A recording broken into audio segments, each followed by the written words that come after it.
Hello students, from class UKG, my task book English 2. Today we will see the pictures and take the correct name.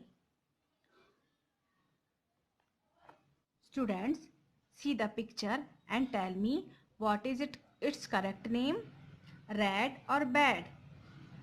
Very good. Its correct name is red. See this picture and tell me what is its correct name, peg or leg. Very good. Its correct name is leg. See this picture and tell me what is its correct name, Dan or Pan. Its correct name is Pan.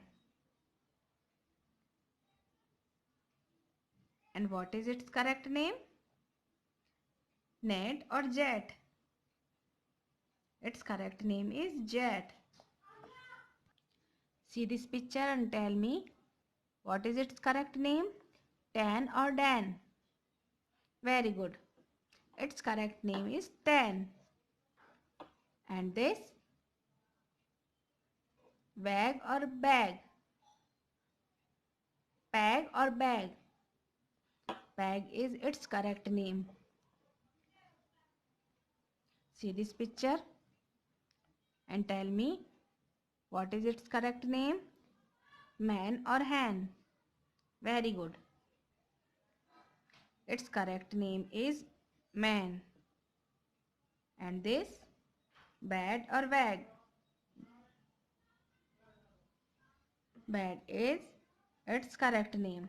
So students, your today's homework is do it in your task book. Okay students.